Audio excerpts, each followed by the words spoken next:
Paulo, advogado tributarista aqui, e o tema do vídeo de hoje é: quais tributos podem ser regularizados? Primeiramente, é preciso destacar que existem 5 tipos de tributos no nosso país. São eles os impostos, como por exemplo, imposto de renda, IPVA ou IPTU. Existem as taxas, como por exemplo, taxa de coleta de lixo e taxa de iluminação pública. Existem também as contribuições de melhoria, que são cobradas pelo poder público quando há a valorização imobiliária, né, quando o imóvel ele é valorizado devido à construção, por exemplo, de uma obra pública, como a construção de uma via, de uma estrada ou de uma ponte, por exemplo. Existem também os empréstimos compulsórios, onde o contribuinte ele cede ao poder público uma parte do seu valor, com a promessa de que receberá este reembolso, o reembolso desse valor, em um prazo definido expressamente por lei. E por fim, existem as contribuições especiais, como é o caso do PIS, da COFINS, do CSLL, que são tributos cobrados para um motivo específico, né? A utilização daqueles recursos está vinculado a uma atividade específica que já é previamente definida, antes do recolhimento. Então, cada um desses tributos, eles podem sim ser regularizados. Os impostos e as taxas, eles podem ser ali regularizados através de programas de incentivo ao pagamento, por exemplo, que são abertos em editais, né, são lançados editais por municípios, estados, trazendo ali as regras, as exigências e as características que o contribuinte precisa ter, né, a característica do tributo, da dívida, o período em que aquela dívida está aberta, para que ele se encaixe naquele programa e possa regularizar a sua situação. Para o caso de impostos e taxas, é necessário inicialmente fazer o levantamento aí dos valores que precisam ser pagos. Essas informações elas podem ser encontradas no portal da Secretaria da Fazenda, informações ali a respeito do débito que o contribuinte tem para ser quitado. E, logo que feito esse levantamento, quando o contribuinte já tiver em mente os valores que ele precisa pagar, podem ser aí exploradas formas, métodos de regularização que sejam mais viáveis para a situação em que o contribuinte se encontra. É preciso, então, analisar as opções de regularização, visando encontrar aquela que seja mais benéfica para o contribuinte, né? Analisando cada uma das exigências e também os requisitos que o contribuinte e a sua dívida precisam ter para que se torne um método viável.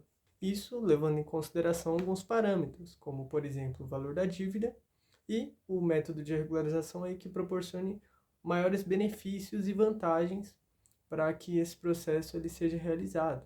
No caso das contribuições de melhoria, é necessário que o contribuinte faça a entrega da documentação necessária e o processo de regularização nesse caso, ele pode incluir tanto o levantamento desse valor, para que seja constatado se o valor foi pagado de forma correta, ou se esse valor foi pago a maior ou indevidamente, e pode incluir também, neste segundo caso, o reembolso do valor, né? Se for encontrado durante o levantamento divergências quanto ao valor, se for constatado que esse valor foi pago a maior ou indevidamente, esse valor ele pode sim ser restituído ao contribuinte, o poder público ele deve devolver esse valor neste processo, nesta relação. E já no caso dos empréstimos compulsórios, esse processo de regularização ele pode incluir a devolução desse valor e, a depender do caso, também a sua compensação com juros e correção monetária, isto é, levando em consideração os aumentos que aquele valor teve ao longo do tempo em que ele ficou restrito ao poder público. São medidas que elas devem ser observadas conforme as circunstâncias do caso e principalmente levando em consideração a legislação específica que foi adotada no ato em que aquele valor foi pago, no ato em que esse valor foi cedido. São características aí que têm que ser levadas em consideração durante o processo de regularização desse tributo. Por fim, para o caso de contribuições especiais, é necessário conhecer as regras dispostas nesta portaria, que incluem alterações que foram trazidas por este decreto. As contribuições especiais, assim como os demais tributos, elas podem sim ser regularizadas, e tanto o cálculo como a emissão de guia de recolhimento podem ser acessadas, podem ser encontradas no próprio portal Meu INSS, para o caso de contribuições de caráter previdenciário.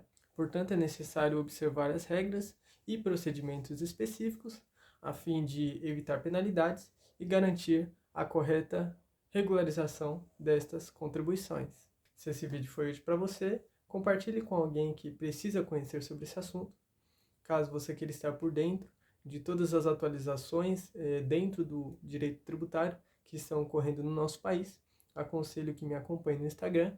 Lá nos stories eu posto toda a atualização dentro do direito tributário, as notícias que estão em alta sobre esse assunto, sobre a matéria do direito tributário, e acompanhando você fica por dentro de qualquer atualização que está acontecendo.